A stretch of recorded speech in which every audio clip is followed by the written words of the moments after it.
pelelangan ikan Binuangen adalah salah satu potret bahwa laut adalah lumbung kehidupan.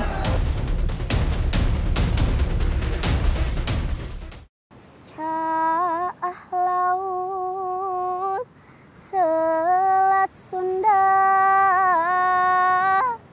Sejak tahun 1851 hingga tahun 2019, wilayah pesisir selatan Banten tercatat sudah beberapa kali dilanda gempa dan tsunami. Rangkaian peristiwa tersebut kemudian terangkum dalam istilah lokal masyarakat Banten yang disebut caah laut atau banjir laut. Cai laut anu saat. Caah laut merupakan pengetahuan sekaligus isyarat yang sudah hidup pada masyarakat pesisir Banten sebelum mengenal istilah tsunami. Dalam beberapa generasi, warisan itu seperti menghilang, sehingga generasi sekarang semakin asing dengan istilah tersebut. Padahal, pemahaman tentang caah laut sangat penting karena ancaman alam tetap nyata.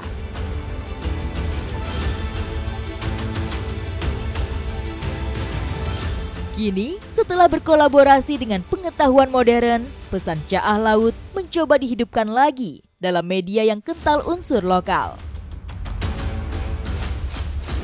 Tembang dan tarian ini adalah sebuah ungkapan untuk membangun kesadaran masyarakat betapa pentingnya untuk memahami dinamika alam.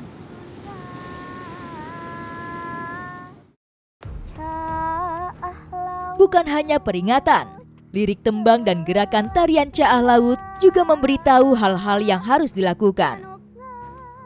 Nah, kalau gerakan ini itu artinya ombak dan ini angin. Nah, muter ya. Nah, gerakan memutar ini adalah lulumpatan, berlari-lari ke tempat aman. Hayu urang siga.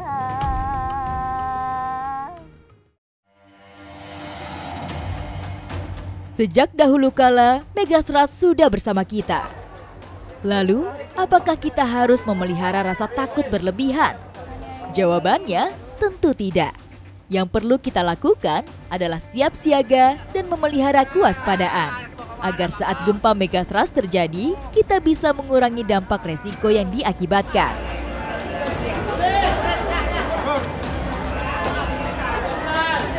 Tempat pelelangan ikan Binuangen adalah salah satu potret bahwa laut adalah lumbung kehidupan. Berdamai dengan Megathrust itu artinya kita harus tetap memahami dan menyesuaikan sambil ngambil manfaat laut. Tempat pelelangan ikan atau TPI Binuangen adalah salah satu pelabuhan perikanan yang terletak di Desa Muara, Kabupaten Lebak, Provinsi Banten. Setiap hari, perkiraan hasil tangkapan laut yang masuk ke tempat ini mencapai kurang lebih 4 ton. Wah, ini ikan apa? Tuna.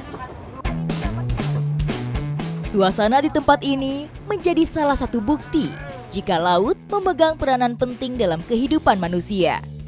Salah satu mata rantai ekonomi yang menjadi pondasi sosial masyarakat dimulai dari tempat ini.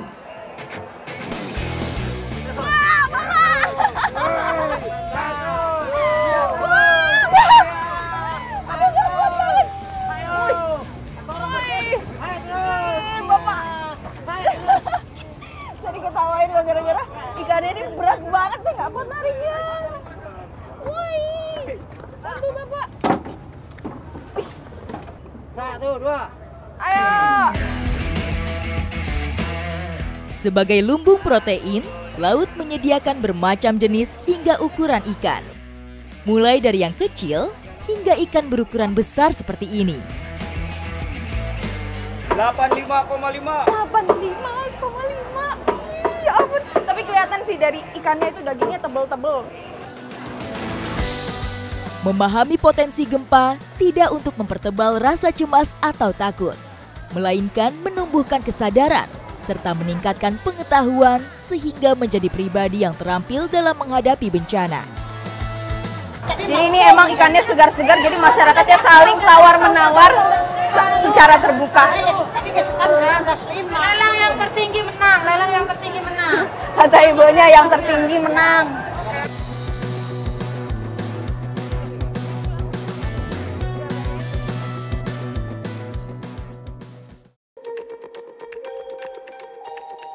Indonesia setidaknya memiliki 13 segmen megathrust. Di selatan, segmen megathrust pesisir selatan Banten menjadi satu bagian dengan segmen Selat Sunda. Perjalanan saya dalam ekspedisi megathrust sekarang bergeser ke Lampung bagian selatan. Tujuan saya selanjutnya adalah Pulau Sebesi, pulau yang menjadi saksi bagaimana dahsyatnya letusan Gunung Krakatau pada tahun 1883. Jika ditarik garis lurus, jarak dari Pelabuhan Cantik Kalianda ke Pulau Sebesi hanya sekitar 18 km. Ih, malu. Habis beli sepeda ya. Dengan menumpang perahu motor penumpang, waktu yang diperlukan untuk menyeberang kurang dari 1 jam. Sebagai satu-satunya pulau yang berpenghuni di sekitaran Gunung Krakatau, Pulau Sebesi berada di bawah ancaman gempa dahsyat karena dekat dengan zona pertemuan lempeng Eurasia dan Indo-Australia. Menjelang sore, akhirnya perahu bersandar di pelabuhan Pulau Sebesi. Jadi ini dia situasi di dermaga Pulau Sebesi. Ini udah menjadi urat nadi mereka karena keluar masuknya barang. Kalau yang sampai ini itu biasanya bahan-bahan pokok. Kalau yang nantinya akan dikirim itu hasil alamnya yang ada di sini. Bagi warga pulau, dermaga adalah beranda sekaligus ruang publik dengan beragam aktivitas. Semua ini berjalan lewat perantara samudra, sehingga nadi kehidupan tetap berdenyut.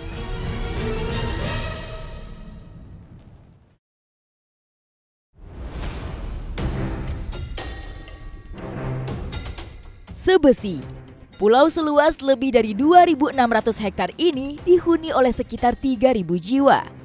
Secara administratif, Sebesi masuk wilayah Kecamatan Rajabasa, Kabupaten Lampung Selatan. Disadari oleh warganya atau tidak, Pulau Cantik di tengah selat ini letaknya berdekatan dengan 2 sumber gempa, yaitu gunung berapi aktif Anak Krakatau dan lempeng megathrust Selat Sunda yang masih terkunci.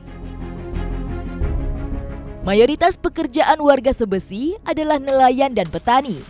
Salah satu hasil kebun unggulan dari pulau ini adalah buah pisang.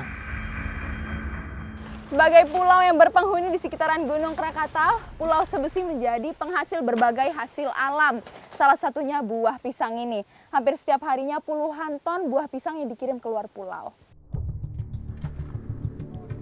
Kebun pisang warga kebanyakan dibuka di wilayah dataran tinggi, sehingga mendapat cukup paparan sinar matahari untuk pertumbuhannya. Tidak heran, para petani pisang di Pulau Sebesi bisa memanen hasilnya 2 kali dalam seminggu. Nah, dari sini kita bisa melihat Gunung Krakatau. Yang ada awan putihnya itu Gunung Krakatau. Kalau yang kanan yang lebih kecil itu Anak Krakatau. Tahun 2018 silam, sebagian kampung di Pulau Sebesi luluh lantak oleh terjangan tsunami akibat material longsoran letusan Gunung Anak Krakatau. Namun, musibah tersebut tidak sedikit pun menyurutkan semangat warganya untuk kembali pulih. Terbukti, kini mereka kembali produktif dengan memanfaatkan hasil alam. Yang keras? Yang keras. Iya, betul. Ya. Lagi sebelah mananya? Lagi di atasnya lagi dikit. Sini? Ya. Oke ya, lagi ya. Wih. Wih. Wih. Ini udah lagi sekali. Sekali lagi. Sekali lagi. Di sebelah mana? Ya, tempatnya itu tadi aja. Nah. Aduh, kita harus hati-hati motongnya, kalau enggak kita bisa ketimpa ini loh. Jadi cara motongnya itu jangan sampai putus supaya pohonnya ini jatuhnya pelan-pelan agar buahnya nggak hancur ya Pak? Hancur ya. Agar buahnya nggak hancur kalau jatuhnya cepat. Pak. Rata-rata pisang yang ditanam adalah jenis pejantan.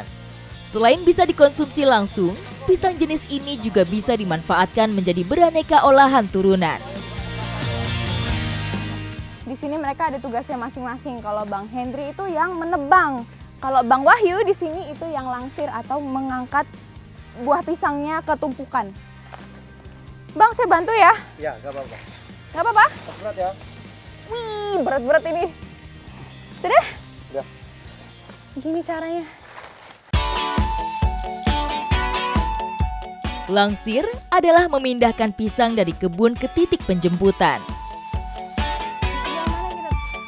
Dengan menggunakan sepeda motor yang sudah dimodifikasi, pisang ditumpuk sedemikian rupa supaya bisa diangkut sebanyak mungkin. Jadi di sini perannya beda lagi. Kalau Bang Gunawan itu sebagai manol yang membawa dari tumpukan ke lapak. Ya nantinya dari lapak akan dibawa ke pelabuhan lagi. Pisang yang dipanen adalah pisang yang sudah tua, tapi masih butuh beberapa waktu sampai benar-benar matang. Hal ini dilakukan agar pisang tidak membusuk saat di perjalanan. Nah, saya baru sadar kenapa bonggolnya ini masih panjang-panjang. Ternyata alasannya supaya mudah kalau diangkat seperti ini. Bisa ditumpuk di sini ya.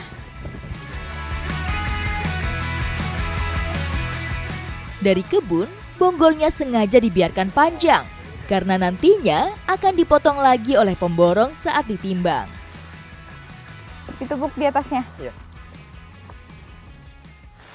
Awas celana.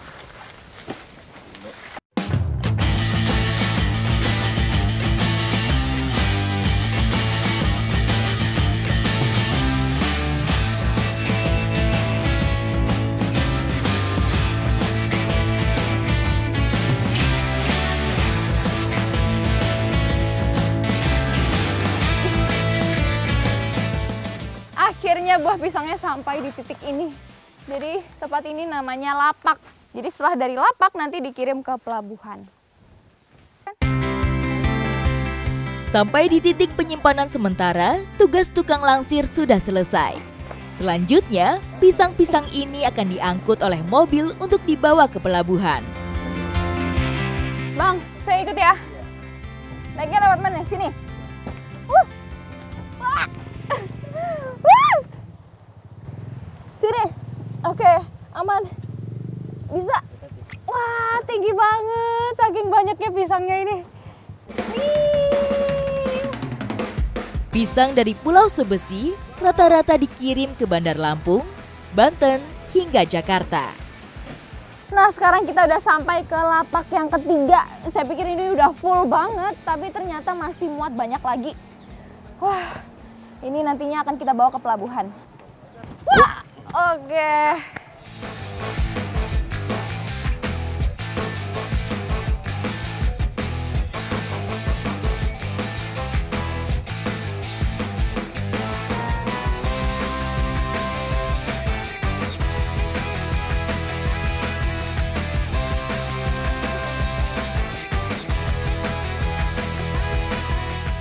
Dermaga ini adalah awal dari perjalanan panjang hasil alam dari Pulau Sebesi yang nantinya akan dikirim ke berbagai daerah di seberang sana.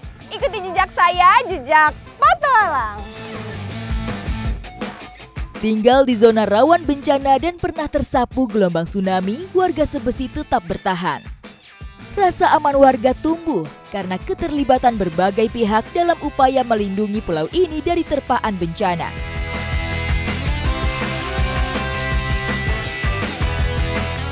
Sekarang saya bersama teman saya dari Unila, kita akan mengoptimalkan alat pendeteksi tsunami buatan anak negeri.